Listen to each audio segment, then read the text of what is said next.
Logan Carter slammed his palm against the steering wheel, his jaw tightening as his sleek black Aston Martin sputtered to a stop in the middle of nowhere. The dashboard flickered before the engine gave one last, pathetic whine and died completely. "You've got to be kidding me," he muttered under his breath, shoving the door open and stepping out onto the deserted road. This was supposed to be a simple drive, just a few hours from Chicago to an investor's retreat. But thanks to his car breaking down in the middle of nowhere, he was now stranded in some tiny town that didn't even show up on his GPS. He grabbed his phone, only to see the dreaded no-service message blinking at him. Perfect, just perfect. A gust of wind carried the scent of warm bread and cinnamon through the air, cutting through his frustration. He turned, his gaze landing on the only sign of life nearby, a small, rustic bakery with a hanging wooden sign that reads Sweet Haven. With no other choice, Logan strode toward it, pushing open the door. A bell chimed overhead, and the scent of sugar and vanilla wrapped around him like a comforting embrace. "Be right with you," a voice called from the back. A moment later, a woman emerged, dusting flour off her hands. Logan's breath caught in his throat. She wasn't what he expected. Her honey-blonde hair was tied up in a messy bun, a streak of flour across her cheek. She wore a simple apron over a pale yellow dress, and despite the heat from the ovens behind her, she looked effortlessly radiant. Her bright green eyes locked onto his, and for a second, Logan forgot why he was even here. Can I help you?" she asked, tilting her head. Logan cleared his throat, forcing himself to snap out of it. "Yeah, my car broke down a few minutes back, no cell service." "Any chance there's a mechanic around?" Her lips pulled into a knowing smile. "You must be new around here. We've got one mechanic, but old Joe's out fishing till tomorrow." "Looks like you're stuck here for the night," he exhaled sharply. "Great." She wiped her hands on her apron. "I'm Claire, by the way." "Logan, you look like you could use a coffee," she said, nodding toward a small table by the window. "Come on, city boy, I won't bite." Logan hesitated. He wasn't used to small talk, let alone being stuck in a place like this with no control over the situation. But right now, he didn't have many options. He sat down, watching as she poured him a steaming cup of coffee. The warmth seeped into his fingers as he took a sip, surprised by how good it was. "You don't seem like the type who gets stranded in tiny towns," Claire mused, sitting across from him. He smirked. "And you don't seem like the type who runs a bakery in the middle of nowhere," she laughed, a soft, melodic sound that made something unfamiliar stir in his chest.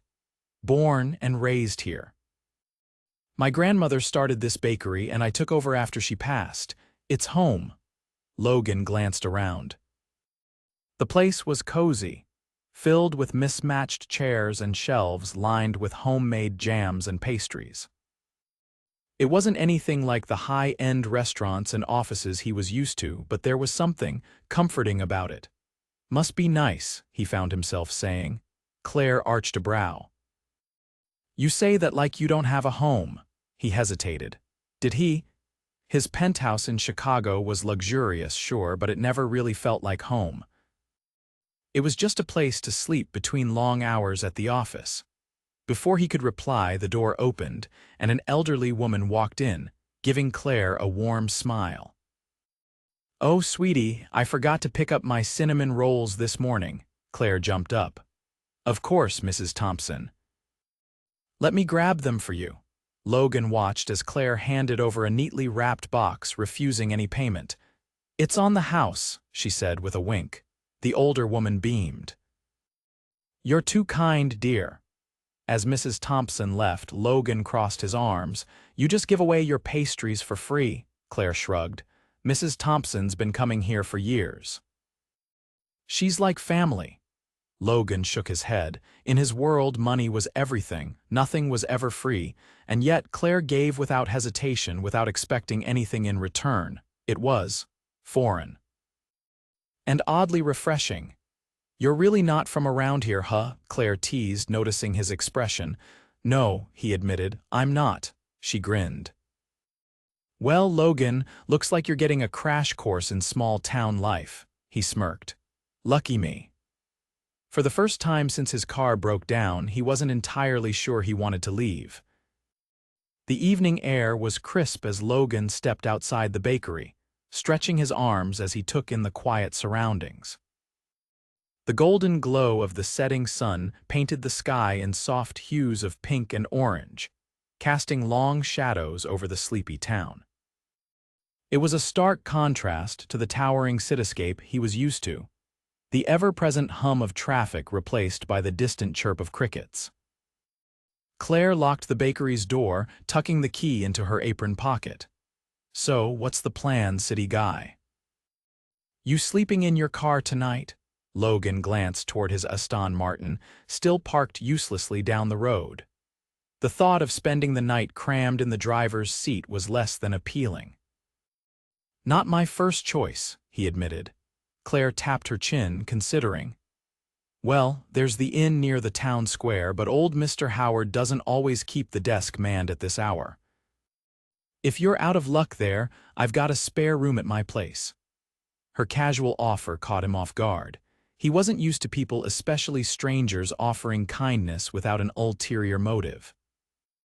"You sure about that?" he asked, studying her expression. Claire smirked. "I wouldn't have said it if I wasn't," he exhaled, shaking his head slightly. "You really don't know what to make of me, do you?" "Not even a little," she said with a grin. "But that's half the fun." As they walked toward the town square, Logan took in the surroundings with fresh eyes. A few shops lined the main street, most of them already closed for the evening. A handful of locals sat on benches, chatting in the glow of string lights draped between the lampposts. Everything about this place felt untouched by the hurried pace of the world he knew. When they reached the inn, Logan knocked on the door. After a long pause, a dim light flickered on inside, and an elderly man slowly emerged, rubbing his eyes. "Howard's Inn is closed for the night," he mumbled, squinting at them through the glass window. Claire leaned forward, voice warm. "It's me, Mr. Howard." "Any chance you've got a spare room for my friend here?" The old man blinked, then shook his head. "Not tonight, sweetheart. Got the plumbing torn up in half the rooms." "No hot water?" Claire turned to Logan with an amused shrug. "Looks like you're stuck with me." Logan sighed, but there was a flicker of something else beneath his usual frustration, curiosity. He wasn't sure what it was about Claire, but the idea of spending more time around her didn't seem like the worst thing. They walked a few blocks to her place, a modest but charming two-story house with a wraparound porch. A porch swing swayed slightly in the breeze, and the soft glow from the windows made the whole place feel inviting. "Come on in," Claire said, pushing the door open. The interior was just as cozy as her bakery, filled with warm colors and shelves lined with books and framed photographs. The scent of cinnamon lingered in the air, mingling with something floral. "You can take the guest room upstairs," she said, pointing toward the staircase. "Bathrooms down the hall, make yourself at home." Logan set down his bag, glancing around. "You live here alone," Claire nodded, moving toward the kitchen. "Yep." "Well, unless you count Benny." Benny. As if on cue, a fat orange cat sauntered into the room, eyeing Logan with lazy suspicion before hopping onto the couch and curling into a ball. Claire laughed at Logan's uncertain expression.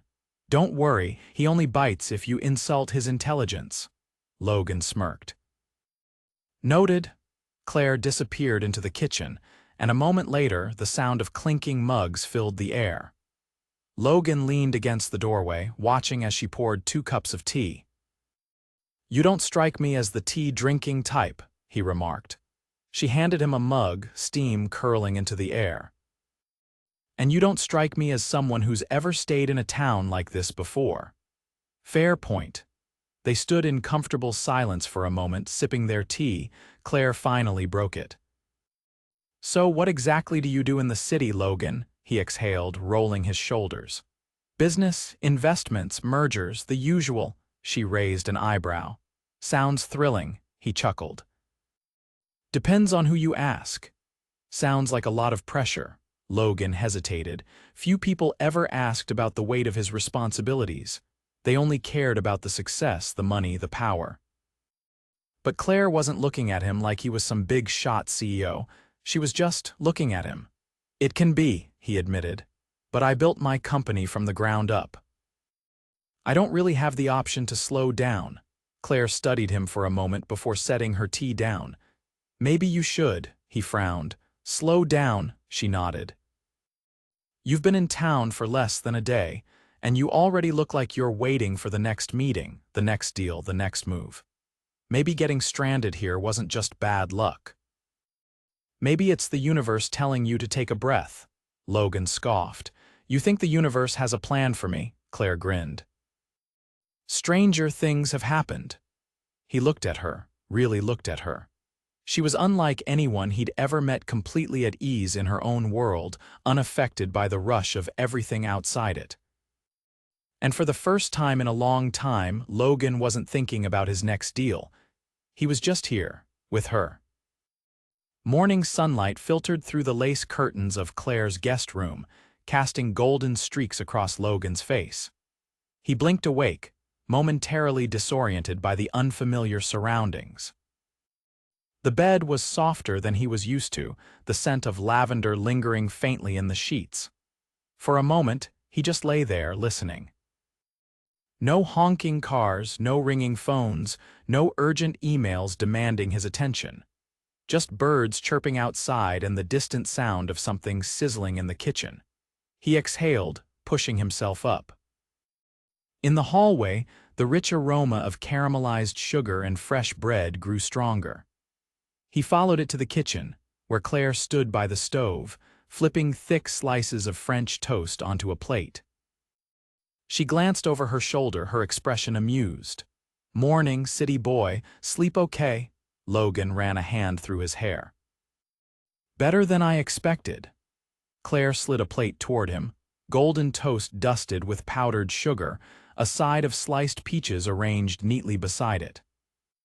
"Figured you'd need something hearty before dealing with Joe and his ancient toolbox." Logan sat, grabbing a fork. "So Joe actually exists?" "I was starting to think your one mechanic was a myth," Claire laughed. "Oh, he's real. Just operates on his own timeline." The first bite of French toast was unexpectedly rich, the perfect balance of crispy and soft. Logan hadn't realized how hungry he was until now. Claire leaned against the counter. "So, what's the plan after Joe works his magic? Straight back to the city?" Logan chewed thoughtfully. That had been the plan, hadn't it? Fix the car, get back to work, resume his life. But now the thought of leaving felt complicated. He studied Claire across the kitchen, the way she moved with effortless ease, as if she belonged to this place in a way he'd never belonged anywhere. "Yeah," he said, though the word felt heavy on his tongue, "back to the city." If Claire noticed his hesitation, she didn't press. Instead, she grabbed her keys. "Come on. Let's get you to Joe before he decides to take another fishing trip." Joe's garage was a cluttered mess of tools, oil cans, and auto parts that looked like they predated Logan's entire company. The man himself was built like an oak tree, his gray beard streaked with grease, his overalls smudged from years of work. He glanced up from under the hood of an old pickup when Claire and Logan walked in. "Ah, so you're the fella with the fancy car." Logan crossed his arms. "That would be me." Joe wiped his hands on a rag. "Heard it broke down a few miles out. Sounds like a fuel pump issue. I'll tow it in, take a look." Claire grinned. "See. Told you he was real." Logan smirked. "I stand corrected." Joe motioned to the tow truck parked outside. "Might take a few hours. You two go on, enjoy the town." "I'll call when it's ready." Claire turned to Logan. "Guess you're stuck with me a little longer." He didn't mind. They wandered through the small town, Claire pointing out places as they passed a bookstore with shelves stacked to the ceiling, a park where kids raced on bicycles, a farmer's market setting up for the weekend. At one point, they stopped at a weathered wooden bridge overlooking a slow-moving creek. The water shimmered under the late morning sun, the air thick with the scent of blooming wildflowers. Claire leaned on the railing, staring at the water below. "You ever wonder what it would be like to just stop?" Logan frowned. "Stop what?" she gestured vaguely. "The rush. The constant chasing of the next thing. The next deal, the next success. Just be still for a while." He exhaled, resting his forearms on the railing. "I wouldn't even know how." Claire turned her head, studying him. "You could learn." Logan met her gaze, something unspoken passing between them. Before he could respond, his phone vibrated in his pocket. Reception must have finally kicked in. He pulled it out, seeing dozens of missed calls and messages. Work. The real world crashing back in. Claire must have seen something shift in his expression. She straightened, stepping back. "Looks like reality's calling." Logan hesitated, thumb hovering over his screen. Then, with a slow breath, he locked the phone and shoved it back into his pocket. "It can wait," Claire blinked. "Really?" he smirked. "I think the universe is telling me to take a breath." Her laughter was soft, but it settled deep in his chest. They stood there a little longer, the world slowing just enough for him to wonder maybe getting stranded wasn't an accident at all. Logan leaned against the railing of the bridge, watching as Claire's fingers traced the grain of the old wood. The soft murmur of the creek below filled the silence between them, but it wasn't uncomfortable. If anything, it hummed with an unspoken question neither of them seemed ready to answer. Joe's call had come in an hour ago, confirming that Logan's car was fixed and ready to go. Yet, he hadn't moved.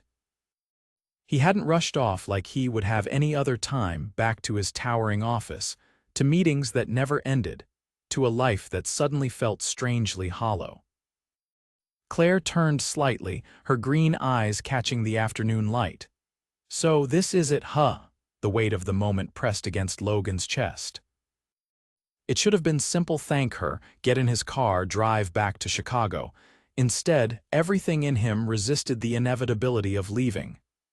"I don't know," he admitted. A breeze swept through, lifting a few strands of her hair, and she tucked them behind her ear, watching him carefully. "You don't know," he exhaled, running a hand through his hair. "I came here expecting to be gone in a few hours. Now I'm standing on a bridge with you, thinking about things He stopped himself, shaking his head. Claire let out a quiet laugh. "Thinking about what?" Logan hesitated. But when he looked at her, the words spilled out before he could stop them. "What it would be like to stay." The amusement in her expression faded, replaced by something softer, something uncertain. She searched his face like she was trying to figure out if he was serious. "You have a whole life in Chicago," she said carefully. "Do I?" The question surprised even him. "Or do I just have a schedule?" Claire folded her arms, looking away toward the water. "Logan, you don't belong here." Something in his chest tightened. "That's not your decision to make." She faced him again, her expression conflicted. "I'm not saying I want you to leave." "Then why are you pushing me away?" She let out a breath, her fingers gripping the railing. "Because people like you, people with lives like yours, you don't just stay. Maybe you think you want to now, but what happens in a week, a month? When your world pulls you back?" Logan stepped closer, his voice quieter but firm. "And what if it doesn't?" Claire swallowed hard, her guard wavering. "You don't know that." He reached for her hand and she didn't pull away, his fingers curled around hers, grounding them in the moment. "I know that being here, being with you, is the first time in a long time I've felt like I could breathe." Her lips parted slightly, as if she wanted to argue, but no words came. Logan lifted her hand to his chest, pressing it over his heartbeat. "Tell me honestly that you don't feel this too." Claire's breath hitched, and for a long moment she didn't say anything. But then, slowly, she whispered, "I do." The world seemed to pause around them. Logan took another step, closing the space between them. His free hand came up to cup her cheek, his thumb brushing lightly against her skin. She didn't move away. "If I stay," he murmured, "it won't be because I got stranded. It'll be because I found something worth staying for." Claire's eyes searched his, raw and vulnerable. Then, finally, she whispered the words that changed everything. "Then stay." Logan didn't need any more convincing. He closed the distance, capturing her lips in a kiss that was slow and deep, filled with every unspoken thought, every unsaid feeling. Claire melted into him, her hands gripping his shirt, pulling him closer. When they finally broke apart, breathless, Claire let out a soft, stunned laugh. "I can't believe this is happening." Logan grinned, resting his forehead against hers. "Neither can I." But as he held her in his arms, standing on that old wooden bridge in a town he never planned to stay in, he realized something.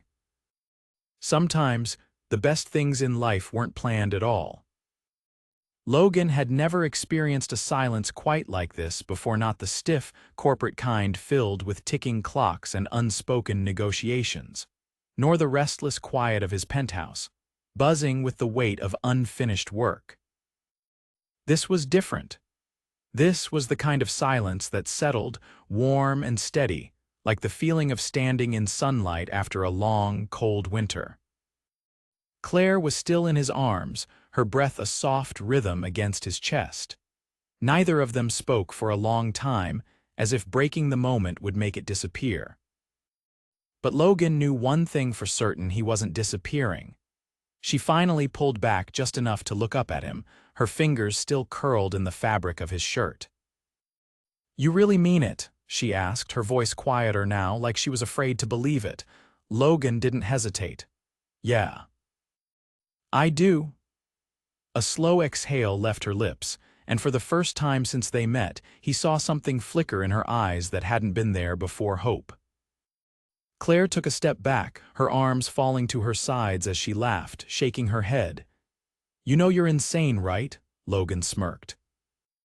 "I prefer determined." She rolled her eyes, but he could see the way her lips twitched, fighting back a smile. "You don't even know how to live in a town like this. You're going to lose your mind without your constant emails and overpriced coffee."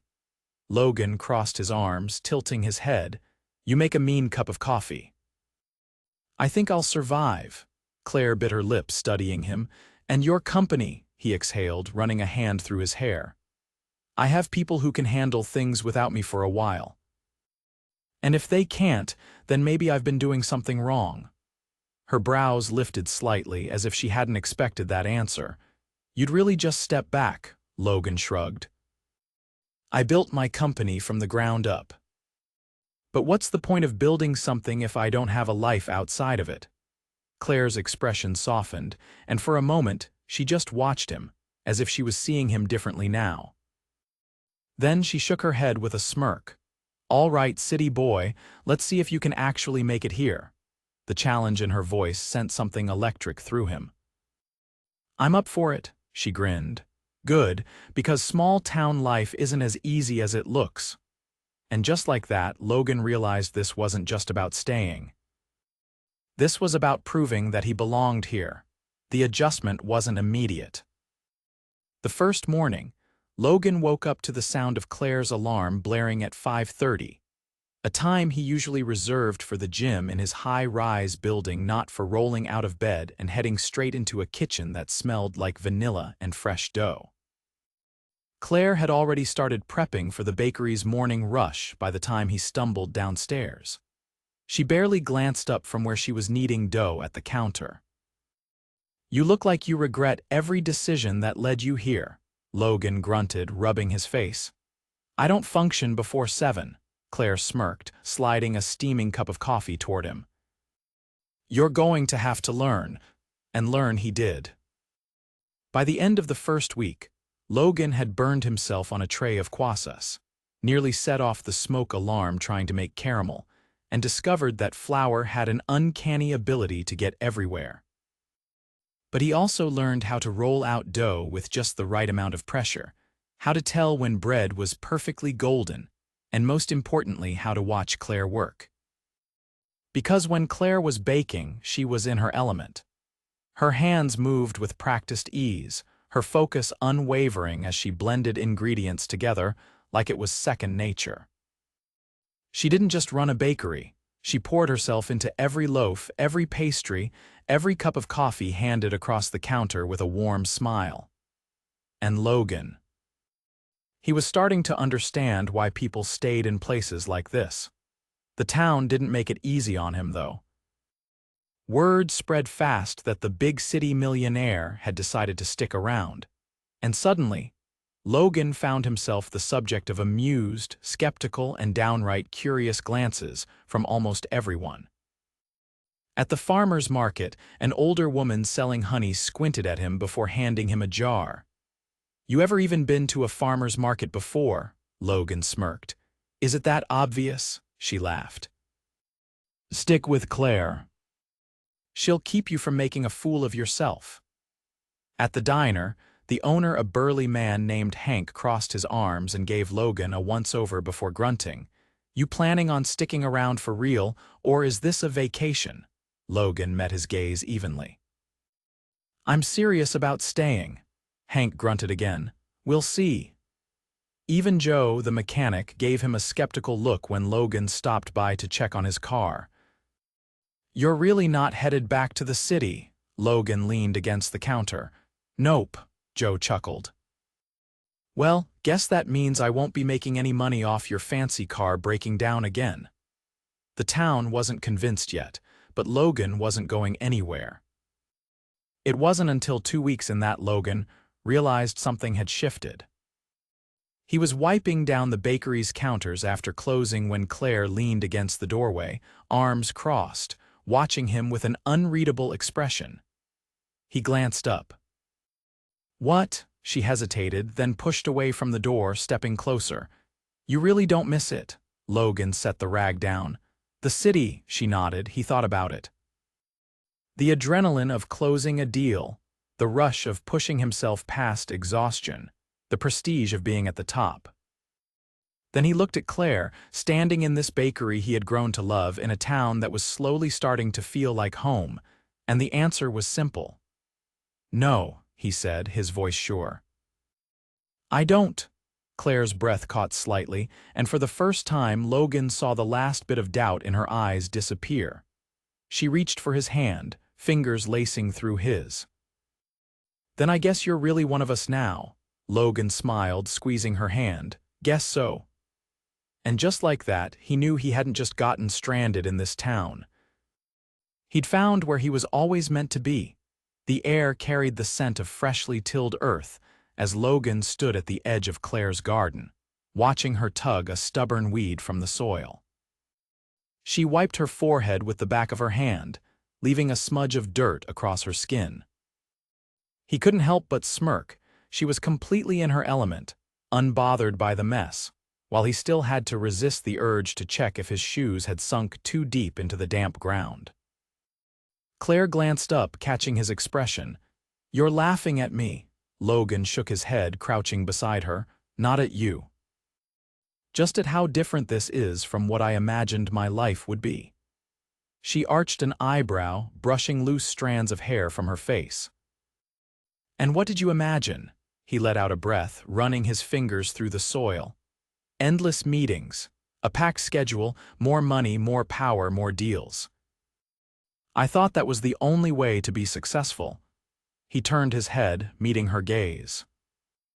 "But then I came here and suddenly I started measuring success differently." She studied him for a moment, her green eyes searching.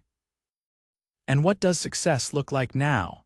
Logan reached for her hand, tracing slow circles against her palm. "Waking up without feeling like the world is waiting for me to conquer it. Spending time actually living, not just working." His grip tightened slightly. "Being with you." Claire's breath hitched and she swallowed hard. "You make it sound like I'm some grand revelation," Logan smirked. "You are." She shook her head, laughing softly, but there was warmth in her eyes. "You always this smooth?" With you. Only when it's the truth. Claire exhaled, pressing her forehead against his briefly before pulling back. Her gaze flickered downward, and she ran her fingers through the soil between them. You really think you can make this work, staying here, building something different? Logan didn't hesitate. Yeah, I do. Claire studied him, then let out a breath, nodding. All right, city boy. She patted his chest lightly before standing. Let's see what you've got. The weeks that followed tested him in ways he never expected. Adjusting to the slower pace of life wasn't just about learning the rhythms of the town or waking up early to help Claire at the bakery. It was about unlearning years of habits, checking his phone constantly, thinking in terms of profit and losses, expecting everything to be a transaction. And yet, the longer he stayed, the more natural it became. He found himself taking long walks through town with Claire, learning the names of people he once thought he'd never see again. He helped fix the old fence behind the bakery, staining his hands with paint and laughing as Claire teased him for his uneven strokes. He even learned how to make her signature cinnamon rolls, though his first attempt had ended with flour in his hair, and Claire doubled over in laughter. But more than anything, he learned what it felt like to be truly present. To sit on Claire's porch in the evenings, watching the sun dip below the horizon, feeling her fingers intertwined with his. To wake up every morning with purpose, not because he had an empire to run, but because he had a life worth living. And he knew, without a doubt, that this was where he was meant to be. One evening, as they sat on the porch swing, Claire leaned her head against his shoulder. The crickets hummed in the distance, and the town lights flickered like fireflies in the night. Logan ran his fingers through her hair, the steady rhythm grounding him. Claire sighed, tilting her head slightly. You still keeping that penthouse in Chicago? Logan smirked. Why? Planning on visiting, she chuckled. Just wondering if you're still holding onto a backup plan. He considered that for a moment, then shook his head. No. I don't need one. Claire lifted her face to look at him, something unreadable in her expression. You're really all in, aren't you? Logan cupped her cheek, his thumb brushing against her skin. Yeah, I am. A slow smile spread across her lips. Good. She kissed him then, slow and deep, the kind of kiss that didn't just promise forever, it confirmed it. And as Logan pulled her closer, he knew that for the first time in his life, he wasn't chasing success. He had already found it. Right here, with her.